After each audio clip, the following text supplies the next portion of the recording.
Did not notice.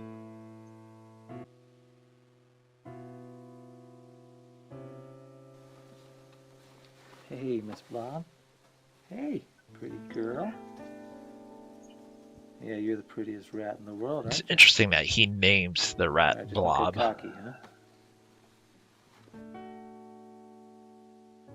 The word blob will come up frequently in later chapters, and not just for the rat's name. It's a picture of all the designers from the game.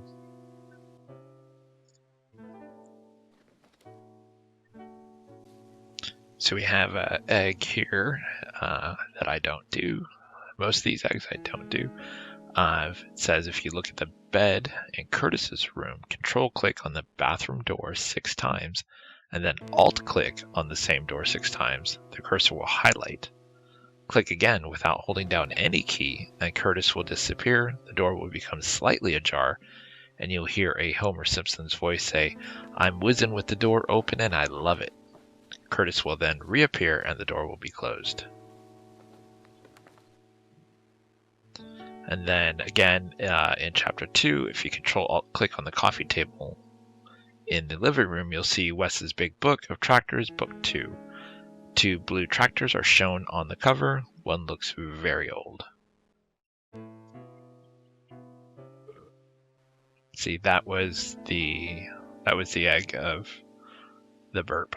And then there'll be one more that I'll do with a capital P, which will be more pronounced. That was it.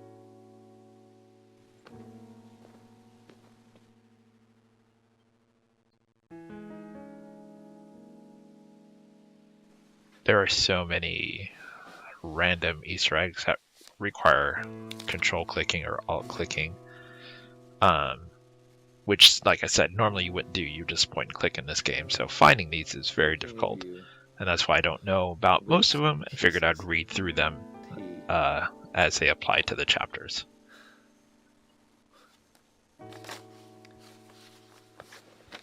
So Curtis got another card with the whips and chains comment coming from sign T, which is Teresa, or however you pronounce her name. Therese. And as you look, it is a bondage photo.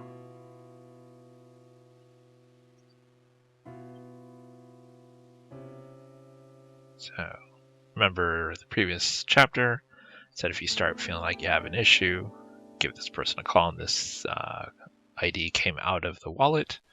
What you have to do is actually not click on it on yourself. You actually take the card and click on the phone, and he'll dial the number on the card and schedule an appointment, which will unlock the psychiatrist.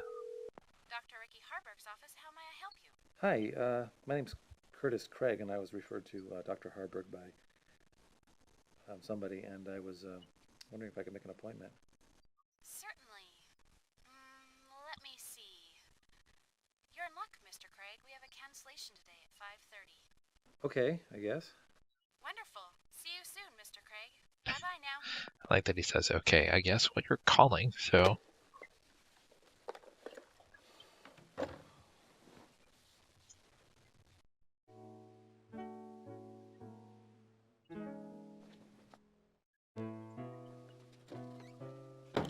At least this time Blob didn't take the wallet and you're just able to leave.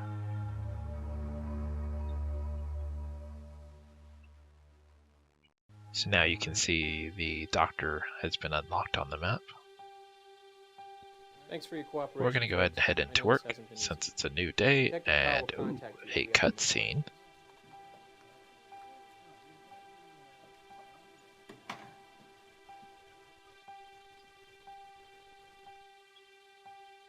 It's funny how tied Curtis is to all three.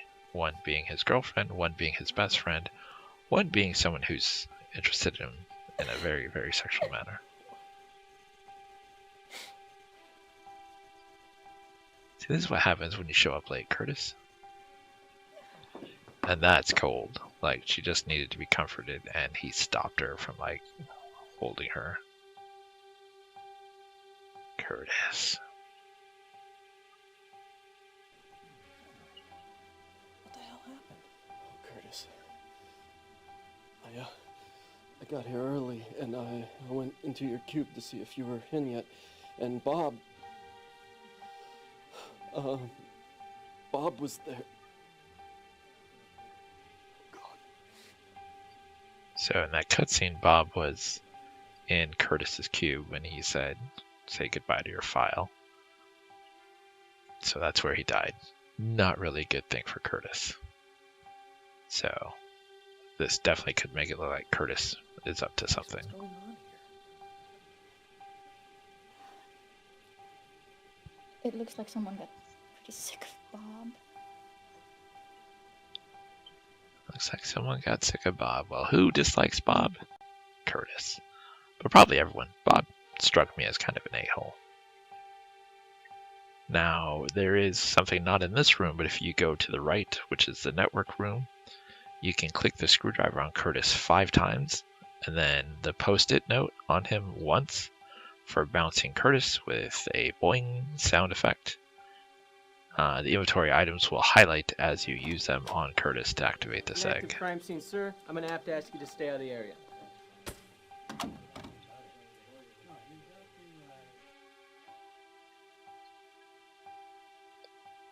So you can't go in the normal door.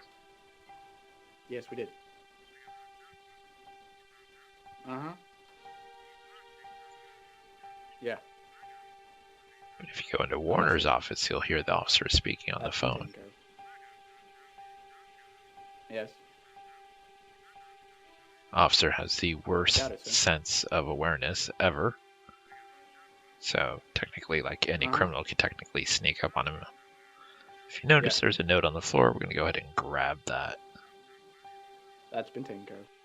These will be used later as a password to get access to stuff. I doubt it, sir. Doesn't look like anything else to click on. I'm not sure. This is one of those things that's disorienting because it looks like the door. Doubt it, sir. And he sneaks out.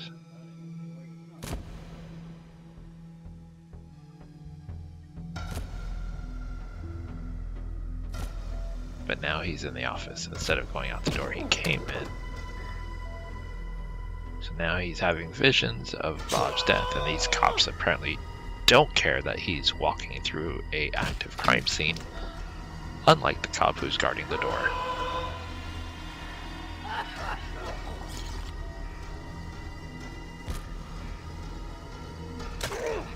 Someone stapled his mouth shut, which, I mean, if anyone deserved it, it's probably Bob. And then cut open, just for good measure.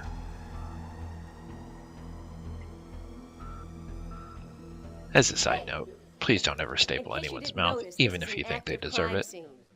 Back off. And finally, cop shows up to tell him it's an active crime scene. What's your name, sir? Curtis Craig.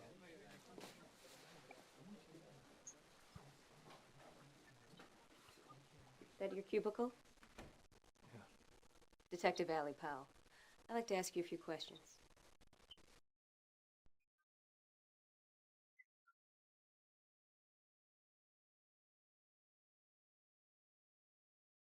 I like that she says, I'd like to ask you a few questions, but then What was your relationship to the It's up to deceased you to man, click on her. Bob Arnold? He was just my coworker.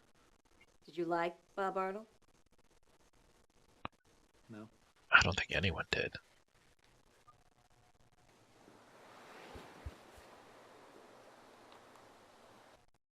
So it looks like someone is dragging it further into his cube.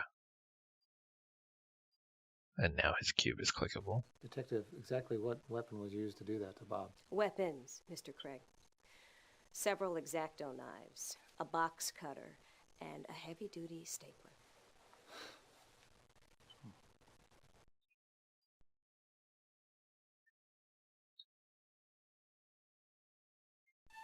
Who are you? Just a witness to your crimes. Who are you talking to? No one. That's exactly what you want to do in front of a cop, is come across as being crazy. especially in front of a murder scene that happened in your cubicle. Why didn't you like Mr. Arnold, Mr. Craig? He was an ass. He was a creep detective. He was a backstabbing sleaze. I see.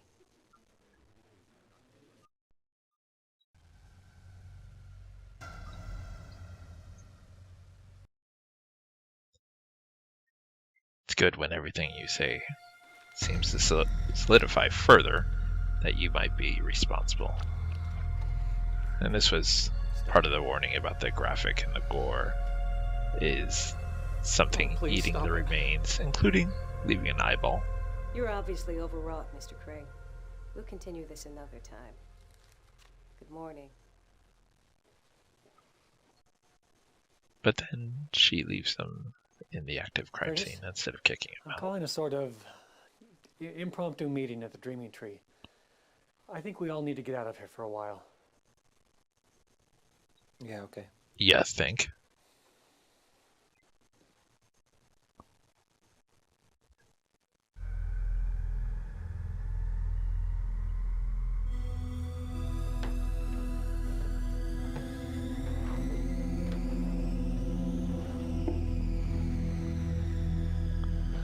The scene is kind of funny when he leaves and comes back. Thanks for coming, everybody. A really tragic thing happened today. Tragic and horrible.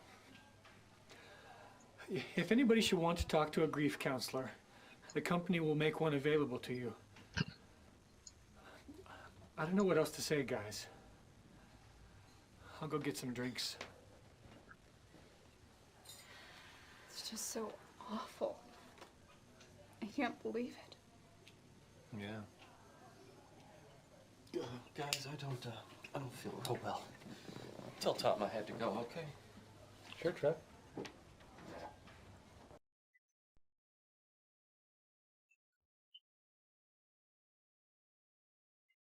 You know, I So Trevor leaves. never much liked Bob. No one deserved that. No one. Oh, I don't know. What about Charles Manson? I mean, if it was good enough for Bob, it's Curtis good with enough for the Jolly Charlie.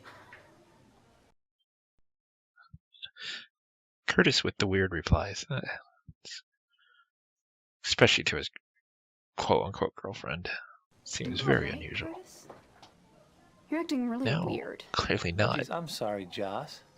I guess finding disemboweled dead guys in my cubicle just throws me right the fuck off. Fine. Why don't you call me when you're done being an asshole? Don't hold your breath for that call.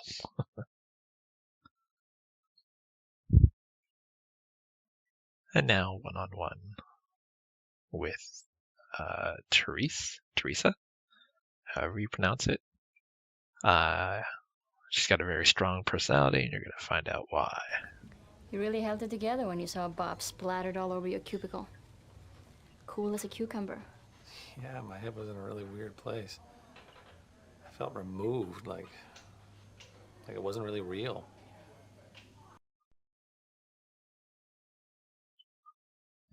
Well, it was real.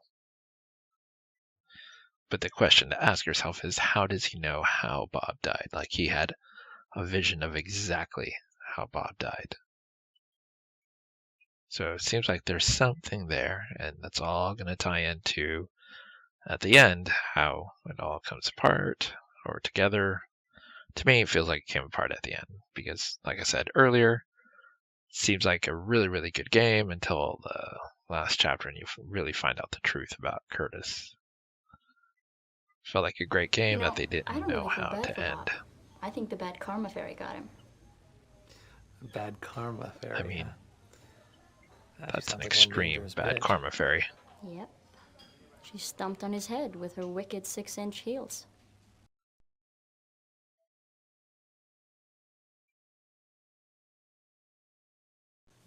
So we know that she's Guys, into whips and chains, and let's now cut to the 6-inch chase. heels. I've told you how I feel about you, and you've put up your nice guy protest, but we're through dancing. Meet me at the borderline tonight. Borderline, what, the club? Never been there. Here's the address. So despite having I'll be there at seen a 7. guy, Don't disappoint me. a coworker killed, she's still interested in pursuing sex today. Like of all the Where'd days, everybody like go? so weird. And that's part I like. That I said it was funny when he comes back and he's like, "Where did everyone go?" Like,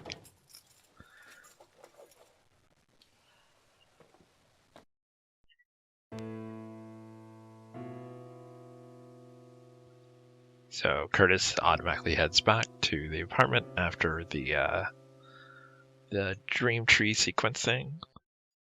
So click around the house, see if there's anything new or Hey, different. Batgirl. I don't suppose you know what the hell's going on, huh? Isn't it obvious? You're a psycho killer. It's nothing like a rat talking to you.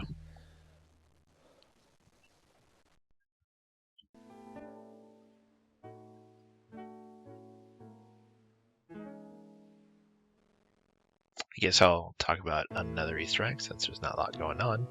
Just after Curtis enters WineTech main office in Chapter 2 via the door from the corridor, and the left side of his head covers the right of the screen, click on his ear 5 times. You'll hear a mouse squeaking around, and Curtis will shake his head vigorously.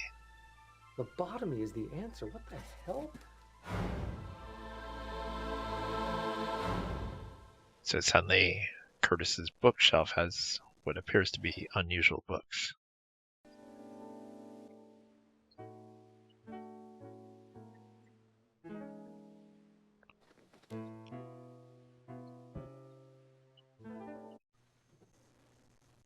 Similar to Phantasmagoria 1, the mirrors play a part, at least in Curtis's room. Pretty much every time something changes, or there's an event, you can rely on going to Curtis's mirror and something happening. Or him, at least, doing some kind of dialogue in the mirror.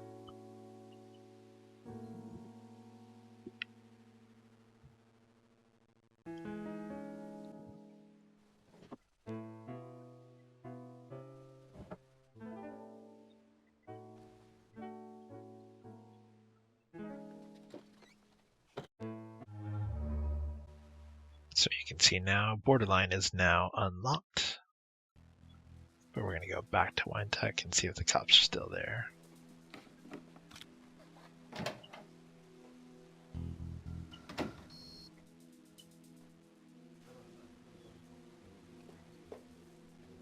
What do you think you're There's a doing here? cutscene, so I just came to pick up some work to take home. Are you out of your mind? You can't take anything from a crime scene. Get out of here.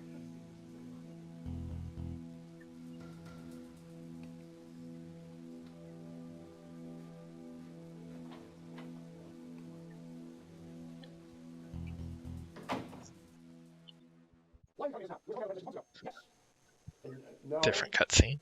All right.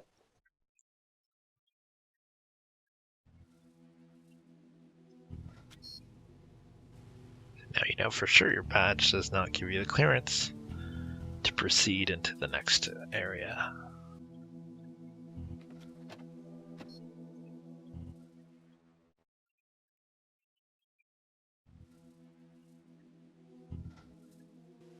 Just phone numbers.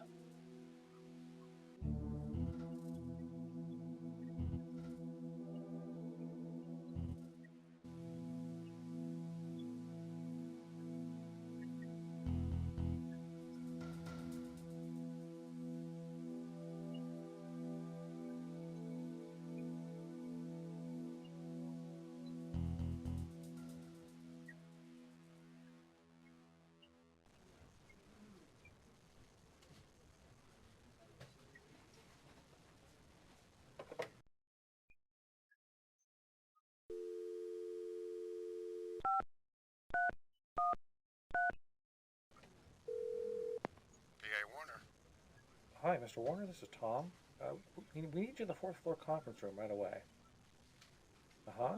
So you go into his cube, pretend to be him, to get Warner out of the office.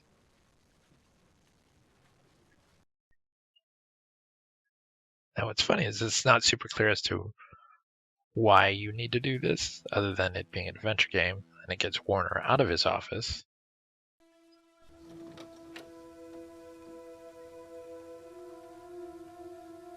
Now there is something in here that says, while Curtis is in Warner's office after impersonating Tom on the telephone, click on the nostril of the goat next to the Carpe Diem plaque about 20 times, and the stuffed animal will bleat. So it's that goat there, which I don't do. As I said, most of these I was unaware of. It wasn't until after I finished this playthrough that I looked up to see what I could have missed, and I found a long list of random Easter eggs. Look at the photo, looks like it's bleeding. To the point that blood is coming out from under the photo.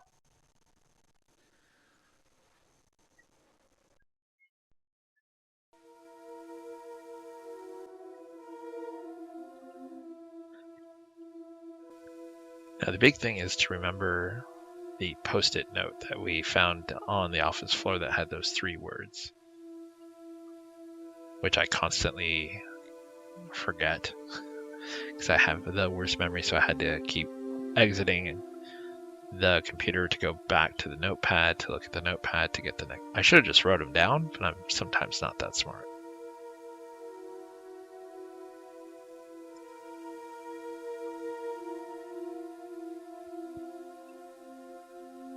So you essentially see he's got a camera on each of the cubes watching his employees, which seems very weird.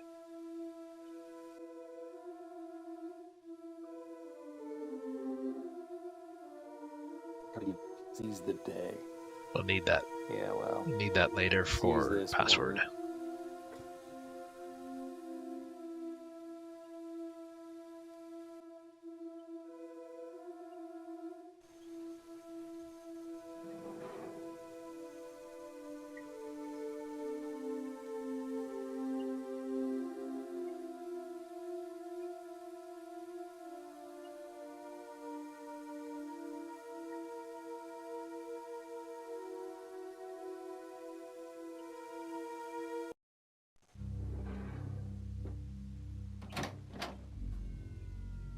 Well, And caught again. just what would you be doing in my office when I'm not here, Curtis?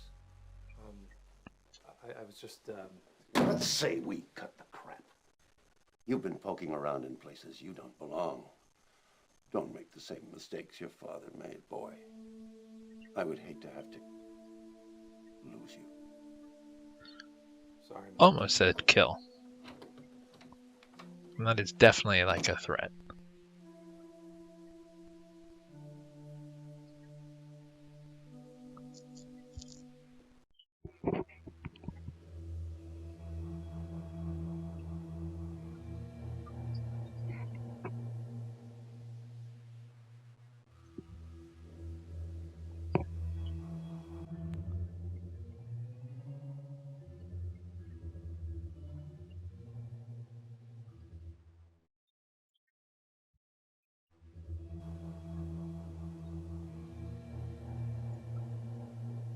And there's a button on the floor.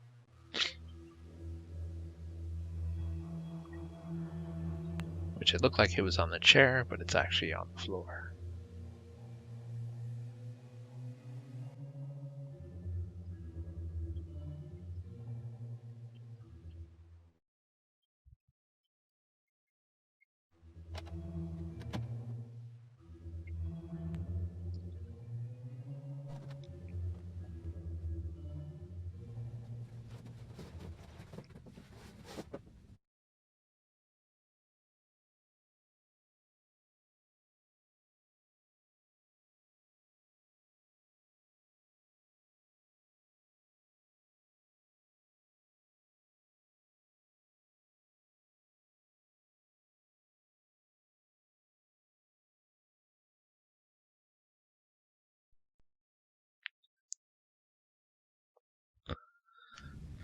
I like that every time when he moves these boxes, there's always that one box and monitor left that you've got to click on.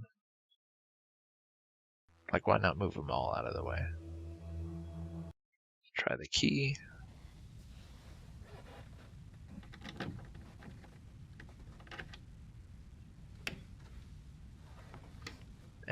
works.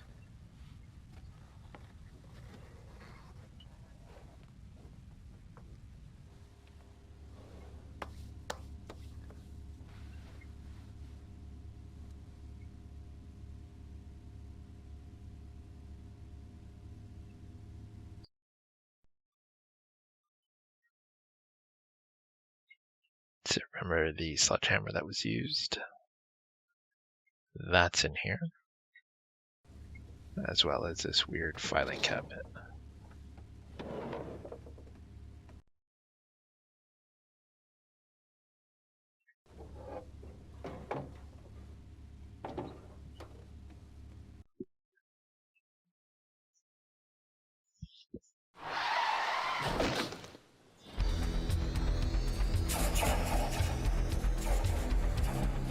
And flashback.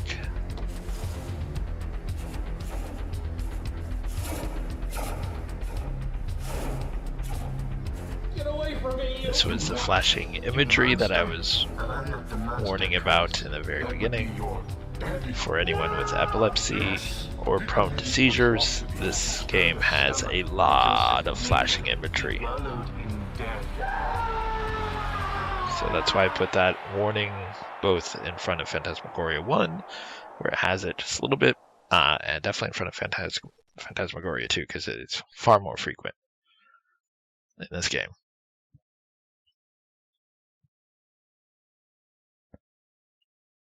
So now we have that in our inventory.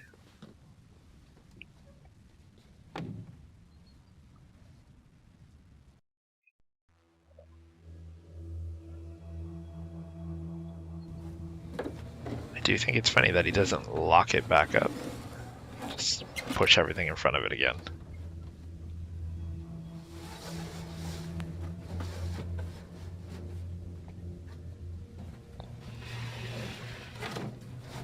And who thought putting a box with a monitor on top where the door is visible was the better idea, instead of pushing one of the bigger boxes in front of the door that would actually cover the door, making it more invisible. But hey, you know, what do I know? If I was trying to hide something, keep it secret, do a little more effort.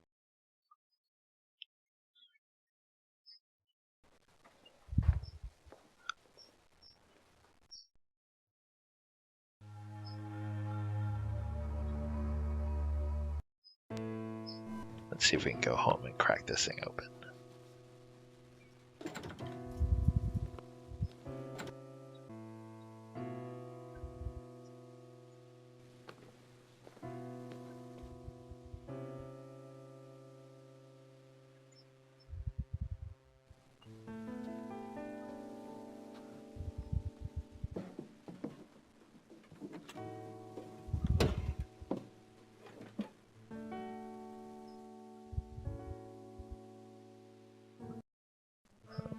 This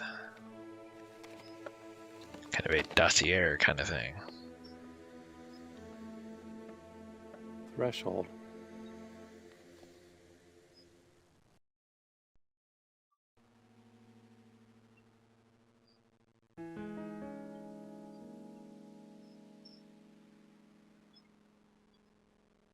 Now, I'm not sure. So I get the threshold thing. I get why that's there. The lace.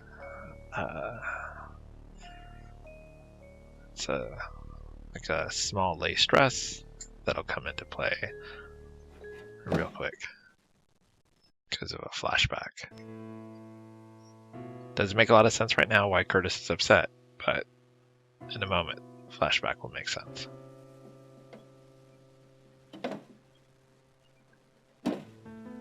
So there's a secret compartment that he cannot seem to get to. Bizarre. The tray's bolted in.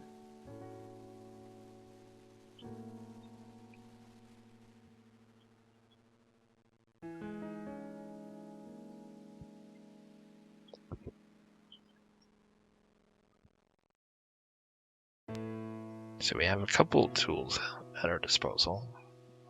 We have, for example, a screwdriver that we could try to use to pry it, but spoiler alert, It doesn't work. I need something else with that screwdriver.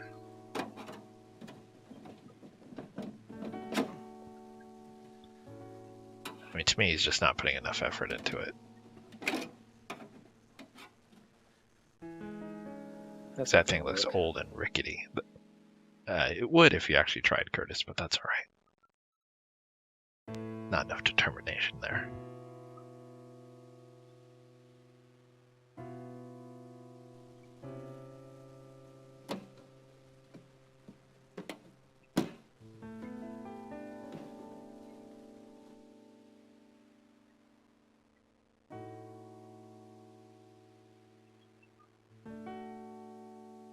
It's interesting that it's in the inventory, but you don't actually see him carrying it around. It's just like in his front or back pocket. That's what I love about adventure games.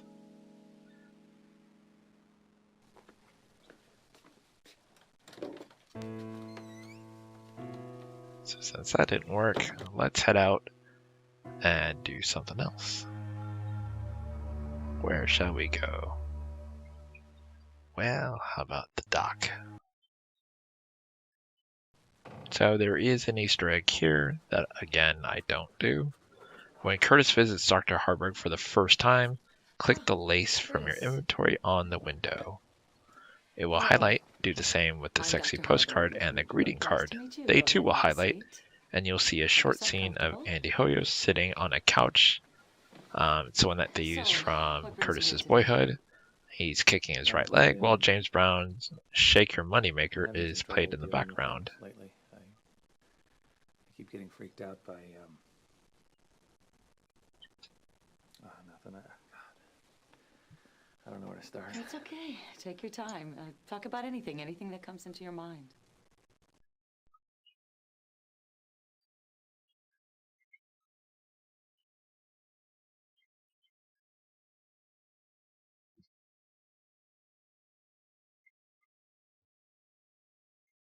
So as always, kind of scan the room, see if there's anything that you can click on. Good old snow globe. My mother used to have a snowstorm like this.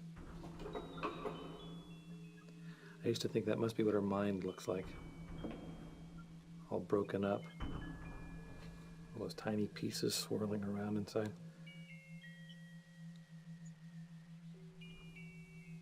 She started hating me when Not I was a really about great 6. impression he had of his mom. And with good reason. Oh, Curtis, that was her problem, not yours. But the question is, because she calls him a freak, does she know the truth about Curtis, which we won't find out till way later.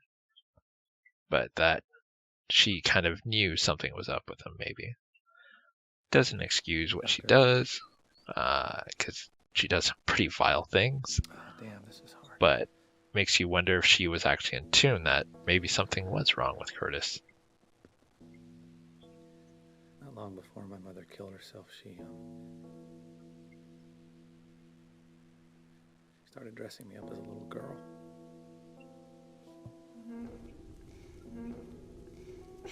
So you remember the lace dress that was in the lockbox thing? Now you know where it came from. Doesn't matter. Doesn't matter how I dress you, you'd still be a monster. Pretty little monster. See how she keeps calling him a monster? Seems like it's the mom being kind of bitchy, but I wonder if they're actually indicating she knows something is wrong with who Curtis is.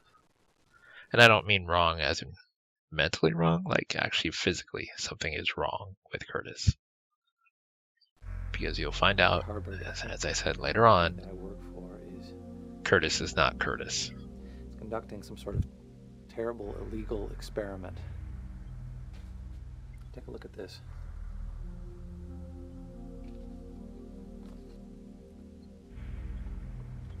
My father was deeply involved. I have to find out what the Threshold Project is about. So now Curtis has a mission. Find out what the Threshold thing is about. Corporate cover-ups over the years.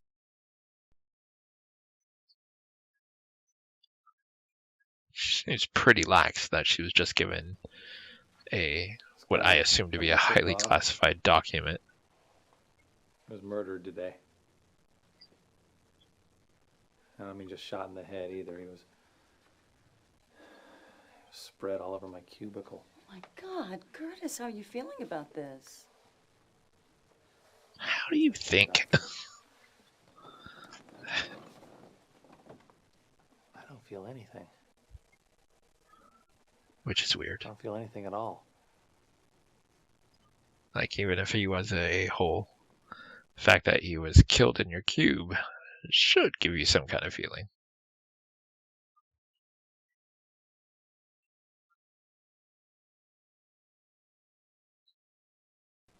So with the psychiatrist, basically take all your inventory items and one by one click on them, and usually it'll trigger Curtis talking about that something. Kind of imagery has always fascinated me.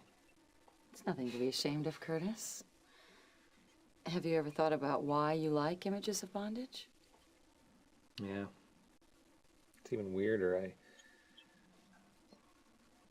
I feel like the person in the picture is somehow being held together. Like they can't come apart with all that stuff holding them in. Fascinating.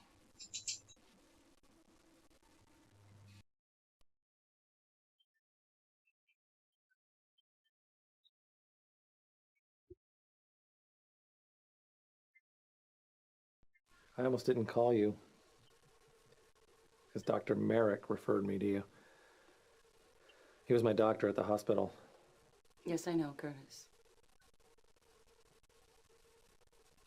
Would you like to talk about your hospitalization, about Dr. Merrick?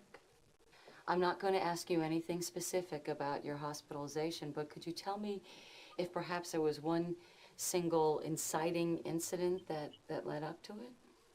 See, that's the thing, Doctor. I don't know what happened. I just, one minute I knew who I was, and then the next minute I had no idea. It's hard to explain, but my identity. Well, I promise you, Curtis, you still don't have any idea who you are. Like old rotten lace.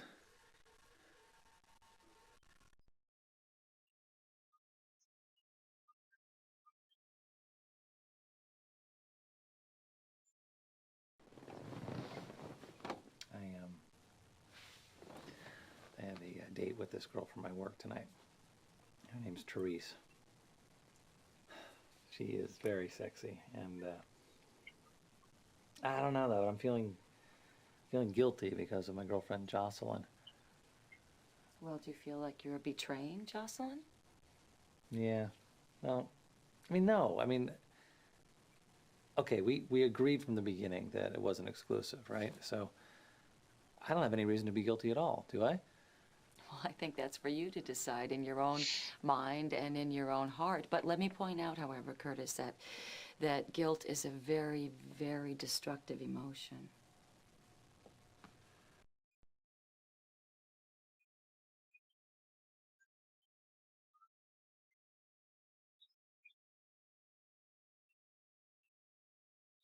These are my parents.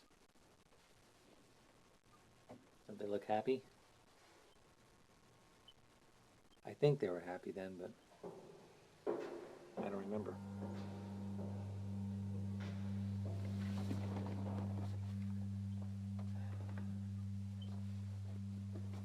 It's not fair, you know? I don't remember any of the good stuff. I don't remember my mother ever hugging me or kissing me or just hitting me. I remember when she killed herself.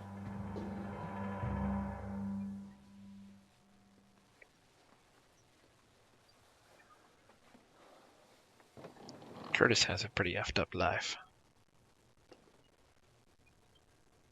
A couple years later, my father was run down by a drunk in an old Plymouth. Oh my God, Curtis.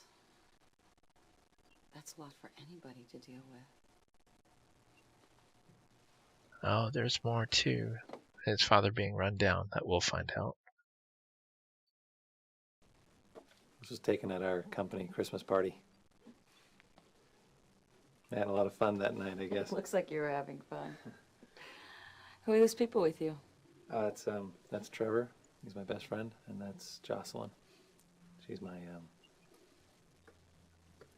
lover. Yeah, it's funny. I've been keeping our relationship at work a secret. Are you in love with Jocelyn? Yeah, I think so. But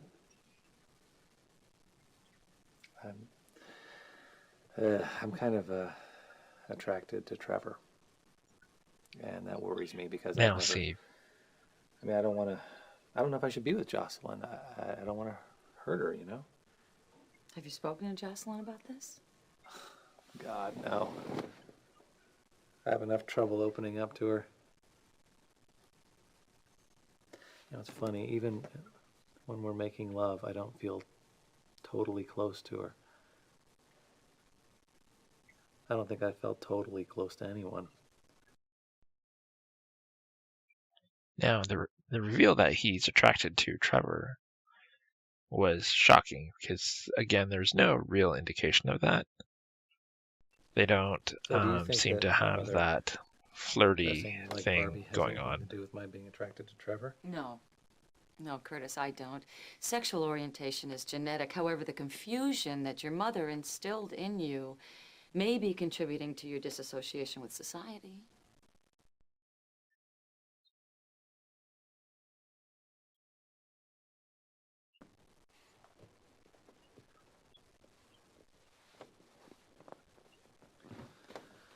Look, no offense, but I am not very comfortable with this. Being here makes me feel like some kind of a wacko or something. You're not a wacko, Curtis. There's no stigma attached to analysis anymore. Your brain is just like any other part of your body, and when it isn't feeling well, not only is it okay to get help, but it's smart. Well, Curtis, our session's up, but I think we have a lot of work to do. How do you feel about coming back tomorrow? Oh, okay, I guess. Wonderful. I'll see you then. All right. Thank you, Dr. Harper. You're very welcome. Have a good evening. You too.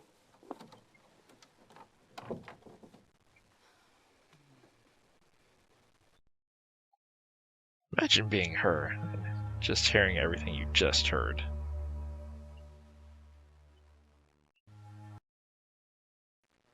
So we'll check out the dreaming tree, see if anything is up there. Doesn't really look like it. We can talk to the waiter.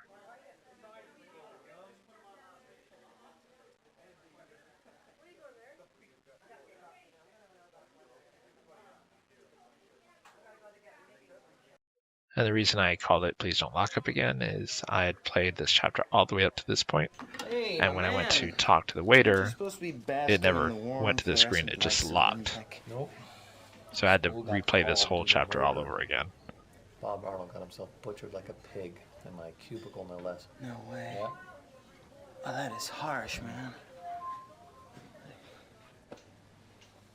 So, like, what was Bob totally messed up, or what? I mean, was he like knifed? X-Acto knifed and stapled, among other things. Stapled? Yeah.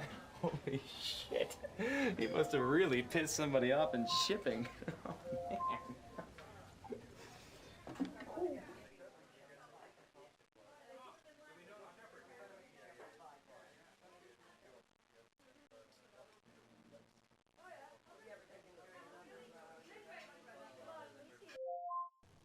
So you see there's a portion where you can click, but all it does is give you a vision.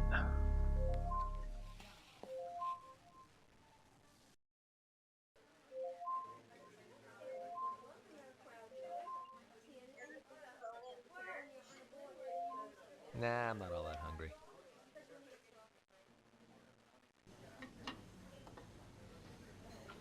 So, like, were you totally grossed out when you saw Bob all cut up? Did you puke? No.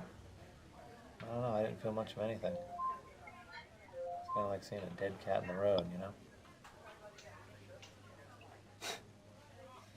You must have been in total shock, huh? That must have been.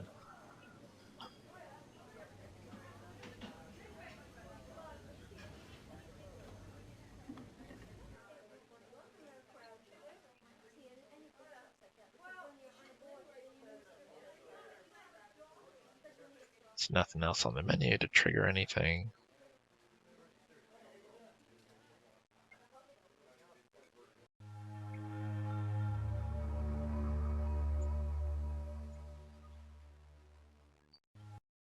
So let's head to the borderline, which is the club to meet Therese. Get out of here. I just want to have a drink with my friend. Just I said get out of here.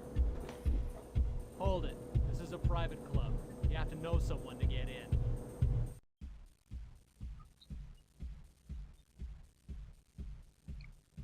We have that note that we can show to prove that we know Therese. Which seems like a pretty easy invitation into a club. Yeah, okay. Come on in. Don't get yourself hurt now.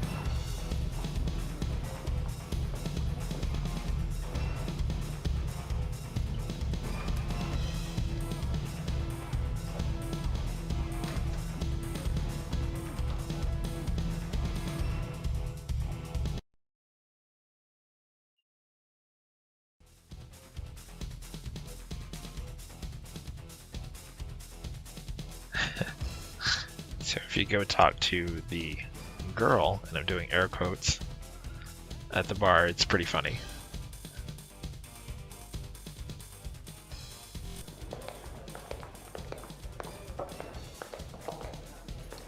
Excuse me. Could you tell me if... Wanna play? I could make you scream with pleasure. No thanks. Amateurs.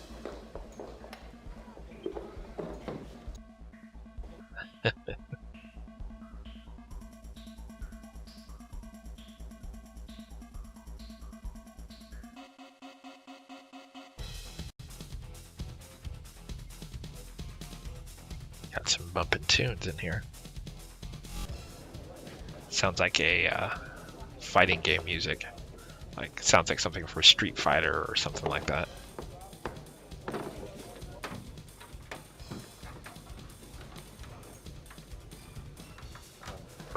Excuse me.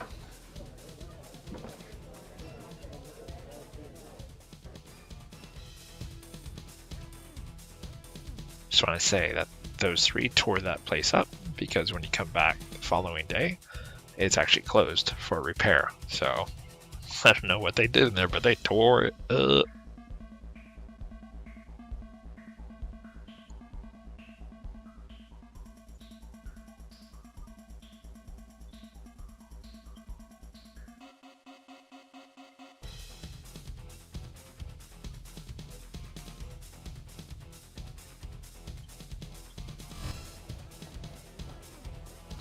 Get away from there. You have no business going into the pit.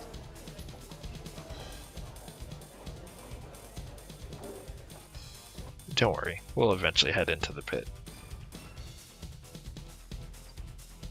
But again, with FMV games, it's sometimes very hard to tell that you can actually turn left or right.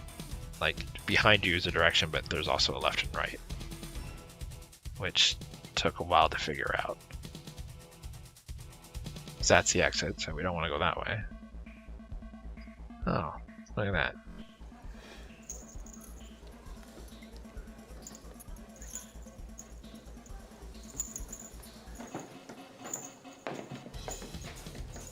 Hi, Therese. Hi, Curtis. I'm glad you came.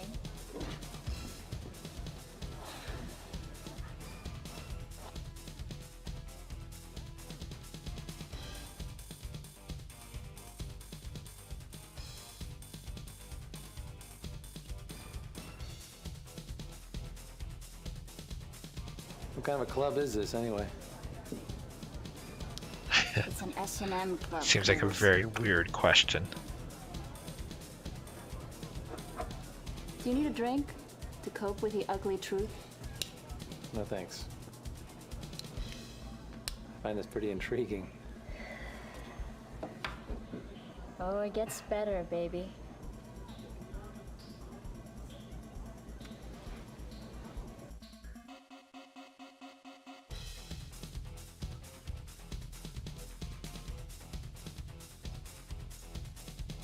Listen, I have to tell you something. So it doesn't seem like there's a lot you can do except just pretty much talk to her. About each other, and, You know what? I don't really care.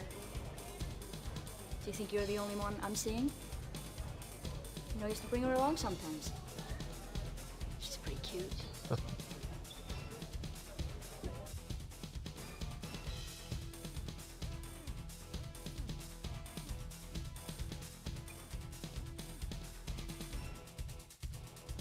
Truth. I'm not being judgmental or anything.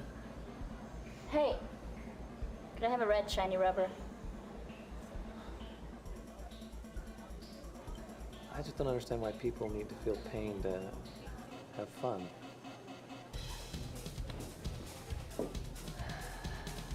Have you ever been whipped, Curtis?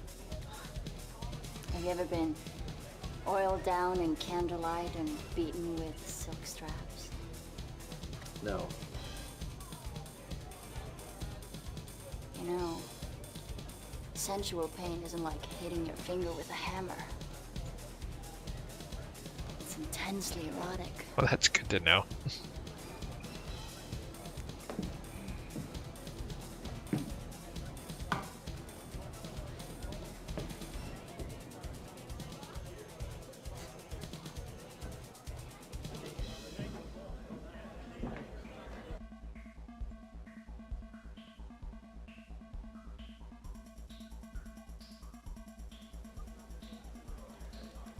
Oh, what the hell, it won't kill me. I hope. No, but it'll end up killing her eventually. That wasn't so bad, was it?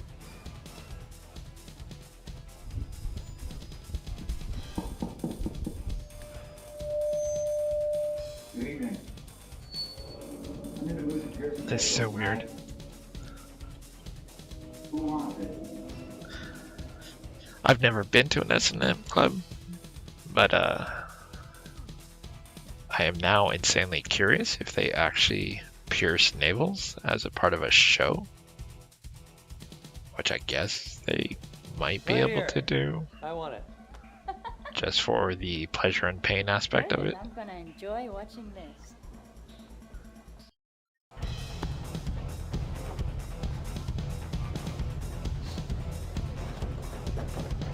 So if you've been to an S&M club and you've had your navel pierced or know of a place that pierces the navel, mention it in the comments so anyone else who's interested can go see it also.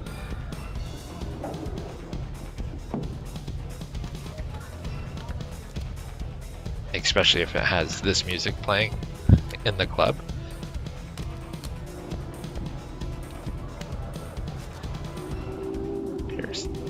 Curtis's mind has been altered by the drink.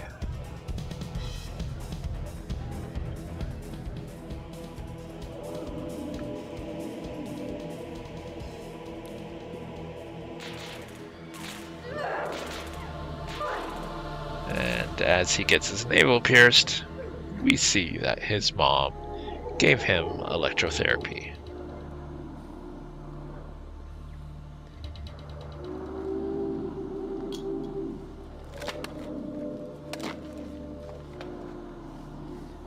Congratulations, man, you're pierced. Congratulations, man, you're pierced.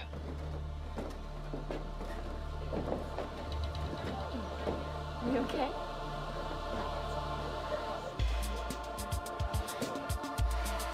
And he's clearly okay.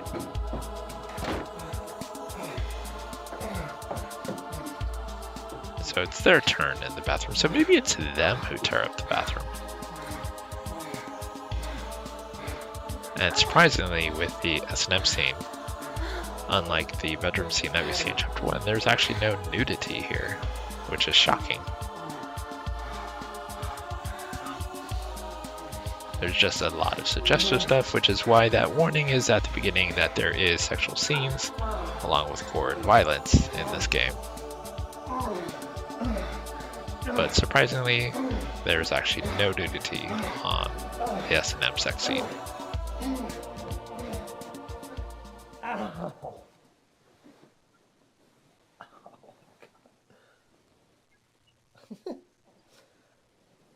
Oh my god. We're about to wrap up day 2, which has a really weird ending. The way to end day 2 is you look at your navel. There's literally nothing else to do but look at your navel.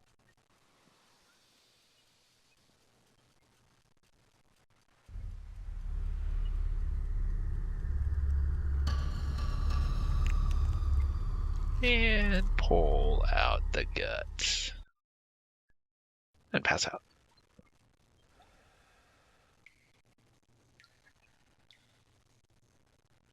As we pass out, we go to another vision.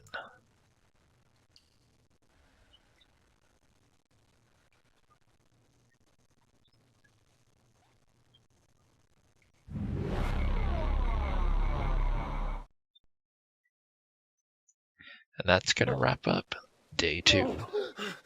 As Curtis wakes up from the nightmare of what appears to be his youth wrapped up in a body, pied from the electrotherapy that his dear mother gave him. And then the alarm goes off, which means it's time for work. Alright, so we start chapter 3, or day 3 if you will, with a ring on the phone.